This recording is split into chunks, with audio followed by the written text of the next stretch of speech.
What's up guys, Don Vinci here for today's vlog. Meron tayong ulit bagong bibiling motorcycle.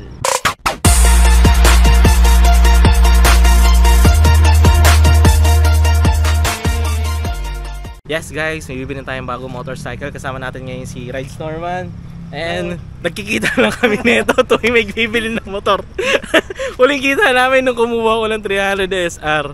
Tapos ngayon may kukunin ulit kami. Tapos ngayon na lang din ulit nagkita. Ganun pa man, gagamitin natin tong kanyang Honda Click papunta dun sa meetup place ng pagbibilan ko. And then tingnan natin kung kamusta yung motorcycle. At the same time, sana worth it, no? Kung goods man yung motorcycle.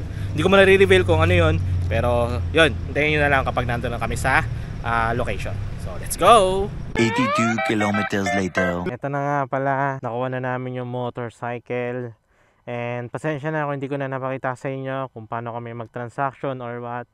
Siyempre for privacy reasons na lang din. Nagamit ko na yung motorcycle, naiuwi ko na dito sa Cavite. At without further ado, ito yung nabili kong bagong motorcycle, which is itong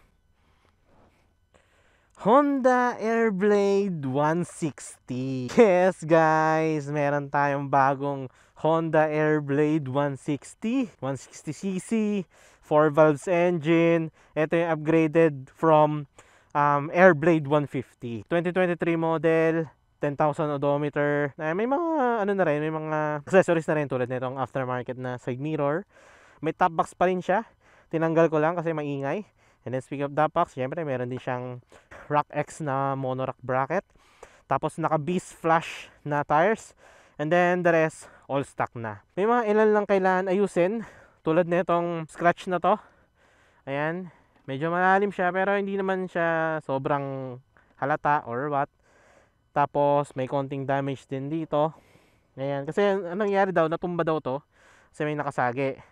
Tapos yan, ito may konting scratch din dito sa lever. Ngayon pupunta ako ngayon kay Ian para ipa-check itong motorcycle na to. Kasi napansin ko kanina, madragging yung kanyang CVT. Baka kailangan palitan, baka kailangan linisin. And then syempre, ipapa-change oil ko na rin. Kasi parang hindi pa yata na-change oil tong motorcycle na to. So yan guys, Airblade 160 Special Edition. Dahil lang tayo. Tapos kwento ko sa inyo kung bakit nga ba Honda Airblade ang aking nabili. So tara. Bakit nga ba Honda Airblade 160 ang ating binili? Ba't hindi na lang ibang motorcycle? And so on and so forth. Kung matatandaan nyo, 4 years ago, may pinahiram sa akin si Honda na Honda Airblade 150. Ginamit ko yun. Tapos pinang-cornering ko yun, pinang-lalamove ko yun, and so on and so forth. And napansin ko sa bike na ang ligse. Sinabi ko dun sa vlog na napakaligse na itong motorcycle na to when it comes to filtering, city riding, and then yung torque response niya, okay na okay, kumbaga. Actually, bago ko bilhin tong motorcycle na to, wala talaga sa option ko itong Honda Airblade 160 na to. Kasi ang totoo niya, naghahanap ako ng bike na pwedeng ipang city ride.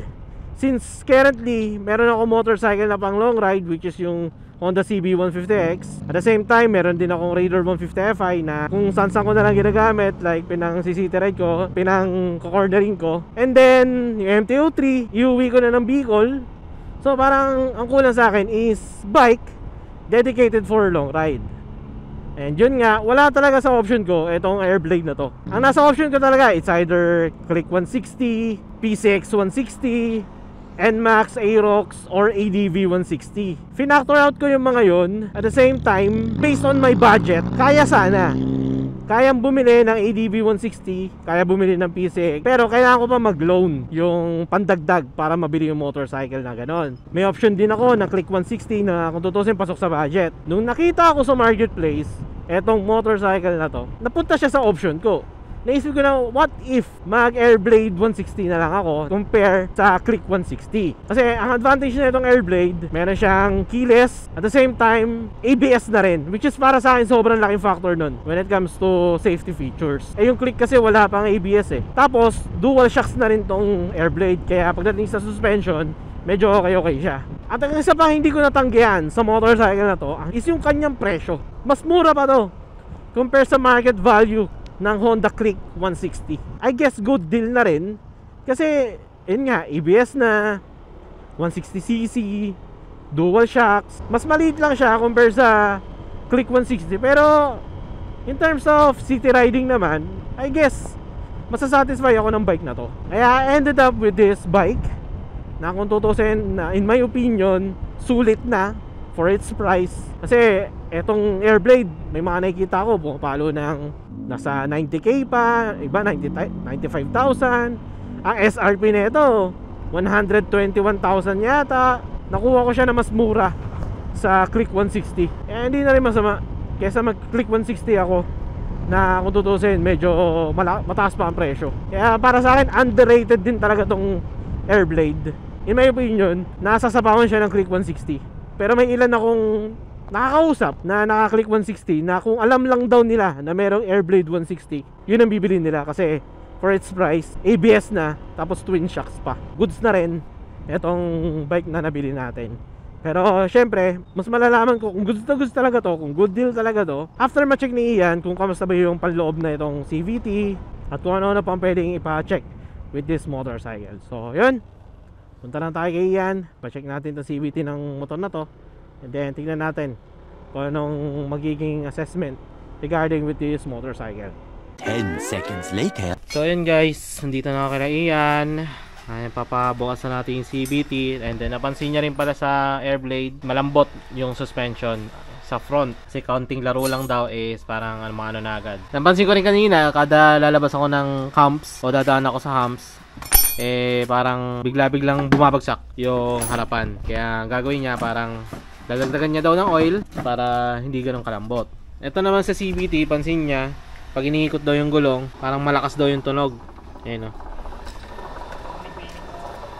May bearing daw na maano. Normal lang may tunog pero hindi ganyan kalakas. Oh, normal lang daw yung tunog pero hindi ganyan kalakas. So, yun. Tingnan na lang pag binuksan na tong CVT.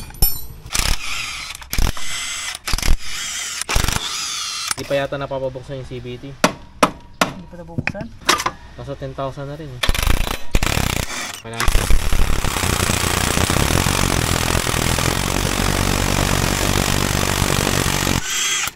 Gabi man yun. So sa mga nakakalam ng stock spring ng ano, ganito ba talaga yan, kulay pink o pininturahan? Yung sa bearing ng torque drive, paano kaya maano yan? Pinapalitan yung drive. Pinapalitan. Parang may turbo. Wow. Pero anong ano yan, katagalan, anong magiging issue niyan? Wala naman, yun lang. May lang talaga. Mag-muffler na lang para di mo nakikita.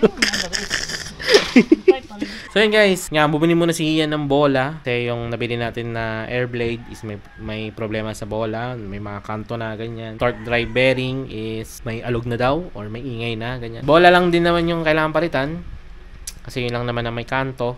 The rest, yung pulley, yung bell, yung lining, okay pa naman talaga. And expected ko naman na yan sa ganyang presyong nabili natin na motor na may mga ilan babaguhin para maging pristine condition. Pero hindi naman na ganun kabigat. Kumbaga, ang importante, walang problema sa makina. Yan, walang problema sa makina, walang problema sa chassis or what. As long as na goods yung takbo. Tapos, yun nga, konti lang naman yung mga kailangan natin i-improve. Kailangan ayusin. Expected ko naman na yan na meron talagang mga babaguhin or may mga dapat ayusin with that motorcycle. So yun, hinintay ko na si Ian na makabili ng parts para sa Airblade. Papalinis ko na rin yung CVT tsaka change oil. Sa mga susunod na araw, bigyan ko kayo ng proper review with that motorcycle. Again, update ko na lang kayo kapag tapos nang gawin ni Ian yung Honda Airblade 160. So ito na guys, nakabili na si Ian ng bola. Nabili niya NCY na brand, 18 grams straight. Grams, bola. 18 grams na bola, NCY, kasi yung stock, nasa na yun? Stock ay puro kanto. Kaya isa lang. So yun o. Yung kanto na. Laki. Anong kanto? Kaya lang yan. Hindi na siya straight. So new update guys. Kaya tinatanggal na ni Ian yung forks para dagdagan ng oil or kung ano man ang pwede niyang gawin dito sa forks na yan. At the same time, napansin niya rin na may kanto na. Napansin ko lang din yan nung nalubak ako nung pauwi na ng galing Quezon City. Matindi ako na daanan na nalubak sa may Bacoor. Tapos after nun, yun nga, medyo nagiba na nga yung handling. Baka kako dahil dun. Ayan, gitna. Ayun o, ano nga o. Oo, gustong gumit na. Ayan. Oo. So yun, hindi siya smooth. So yung gumit na. Sa gilid may kanto na rin dyan. Sa gilid meron na rin. Kaya pala kakaiba na nga yung ano. Oo. So yun. 2 weeks later. Eto na nga pala. Tapos nang gawin ni Ian ito ang ating Honda Airblade 160. Same time, nandito na tayo sa turn natin. Nakapag-ride na tayo, nagamit na natin, na-testing na natin. Mga ginawa niya, quick ano lang, recap lang kung ano mga pinagawa natin sa motor na to. Una, yung kanyang CVT, pina-check natin. And upon checking, may na-discover kami na yung bola na itong Airblade at saka yung bearing ng torque drive is palitin na. Ang napalitan ko lang is yung bola. Ginawa kong 18 grams straight yung bola na ito. Yung torque drive, hindi pa rin siya napapalitan, kaya hanggang ngayon meron pa ring ingay kapag umaandar yung gulong o umiikot yung gulong. Sunod naman yung front suspension, pinarepack din natin, and so far umokay na siya. Dumanda na yung feedback, tumagtag naman. Nakaramdam naman ako ng tagtag. Nung una malambot, sobrang lambot. Ngayon tumigas pero may konting tagtag. Yung ano rin, ball race ng bike is pinalitan na rin. Kasi nakita na sa video, nagkaroon na siya na parang kanto. Kaya buti na lang merong available na stock siya na pang Honda Click, which is sukat naman dito sa Airblade. And the rest, ayan, okay na. Wala na ako nararamdaman na parang gumigewang-gewang. Naipang cornering ko na nga dito sa Kaibiyang. Ang importante, walang problema sa makina. Kasi sa second hand na nabili ko, given naman na talaga na kailangan kang may palitan sa parts ng motorcycle. Ang swerte mo kung nakakuha ka ng motor na wala nang papalitan, nagagamitin na lang na walang sakit ng ulo.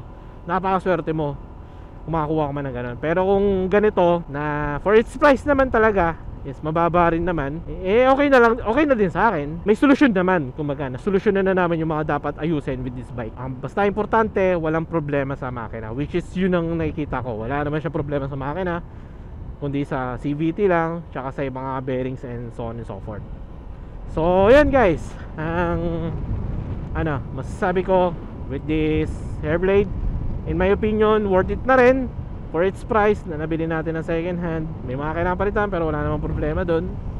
Kasi kung mapapanood nyo lang yung review ko with this bike, maintindihan nyo kung yung sinasabi ko. Pero speaking of review, mas maunang ma-upload to kaysa sa review, kaya pahintayin na lang ng vlog ko na yun. So ayan guys, ang bago natin motorcycle, Honda Airblade 160. Pangalan niya pala nito is Abby. Si Abby. But yun, I guess dito ko nang tatapusin ang vlog. Maraming salamat sa pag-nood, sa pag-like, sa pag-share. Maraming salamat sa pag-comment. Ayun nga, like I've said, pahintayin na lang ng review ko with this motorcycle, kung kamusta yung Honda Airblade 160. You all know the drill. Ride safe. Peace out.